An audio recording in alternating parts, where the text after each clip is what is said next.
And every night, the TV screens show us pictures of this humanitarian tragedy. We do see that in Europe, the impact is tragic, I would say.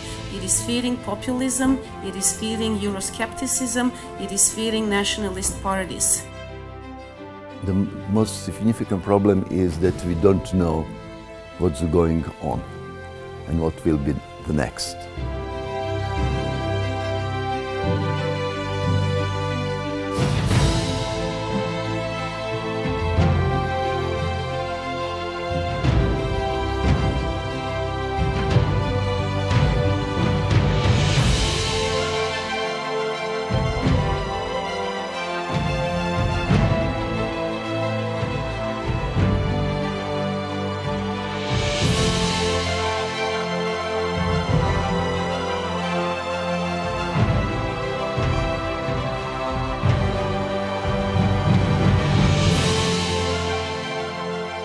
Unfortunately, many governments wake only to human realities when a crisis is fully blown. And for years, European governments have preferred to ignore regular reminders that the EU asylum and migration system is in dire need of reform and that the existing structures and procedures need a fundamental rethink. The migration crisis has polarized Europe, and the Europeans like nothing before, it seems. It's too early to speculate about the success or failure of the current EU-Turkey agreement regarding refugees, but rest assured, things will not go smoothly. Lots of details need still to be worked out and experience need to be gained. Right now we are at the peak of two crises, the security crisis and the migration crisis. And while they overlap in timing, they should not be confused. Those people who have arrived on our shores are precisely fleeing the same terror that struck us in the heart of Europe with the attacks in Paris and Brussels. It is evident that we are standing at a crossroads where we might need to reform some EU systems and concepts, but we are not rearranging our beliefs and values. There is no transparency, no objectivity, no real intention to include citizens into solution of the problems. But on the ground, we see only citizens providing solutions for the problems. It is very dangerous to speak about sovereignty as if we are building the nation state, I don't know, France in the 18th century. The whole public was agreed that refugees need help and that they should be fully treated as people in severe distress. We have to continue with humanitarian work and working on the acceptance of people running away from the war area. We all together, United Nations and European Union, should concentrate primarily on ending the war in Syria and work on the human integration of refugees who arrived in European Union, wishing them as soon as possible secure back home. We have seen this again, warning by the latest Europol reports on the missing children. 10,000 unaccompanied minors who crossed the borders of the European Union and disappeared, and who were potentially victims of human traffickers.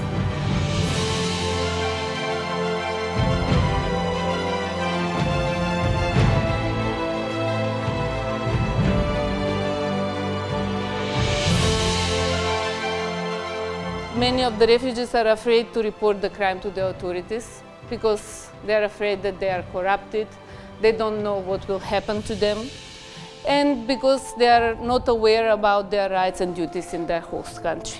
Not a small percent said that yes, they were exploited sexually and they were exploited in terms of labor.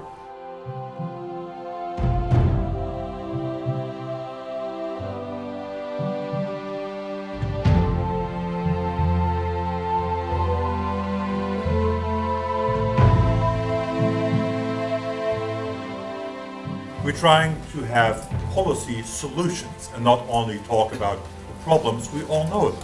We need solutions, and we need solutions not in 2 or 3 years, we need solutions now. We need a common European asylum procedure, but we also need all member states to participate in the allocation of asylum seekers. The migration crisis requires a pan-European response. We have to stop the war. We're giving Germany as a good example and some other countries, but in my opinion, and from what I've seen, the biggest problem is not giving people the freedom to work. The very issue is, it's like let the people work. You can advocate that, but that means that people need certain clarification. There is not a single person that speaks English in Little Havana in Miami. The same could be said about San Diego. The same could be said about any Chinatown. Those people are culturally very different, and yet they're fully integrated in American society. They have American identity, they contribute to the workforce, and they're not viewed as a negative element. They are sticking in the center of the city. So I think that we could come up with much more creative solutions if we divorce integration politics from identity politics.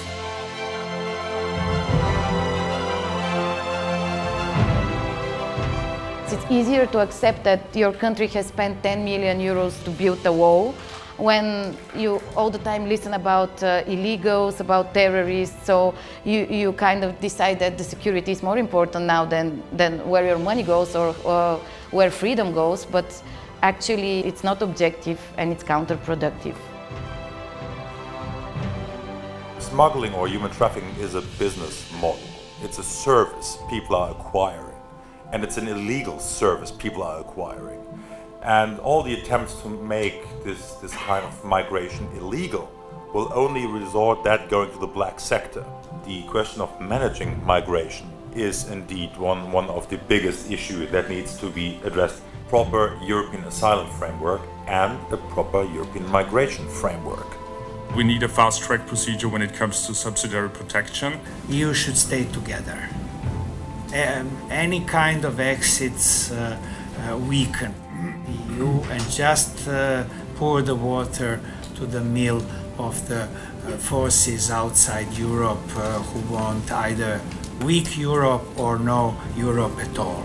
We also need to do is manage the relations between the 28 members of the European Union in such a way as to keep the construct working. We have a situation now where the so-called migration crisis is beginning to impinge on all sorts of aspects of European integration. The prevention of loss of life in the Mediterranean is a very liberal response. The prevention of loss of life from terrorist attacks is a liberal response. What is not liberal is not taking care of the challenges. That Europe has to send the message of being managed well, of working well. It needs to work well. It needs to show that it manages the crisis from both the humanitarian perspective and the border protection perspective. So a structured response needs to explain publicly, needs to communicate to people that national security and humanitarian issues are not mutually exclusive. They're part of the same response.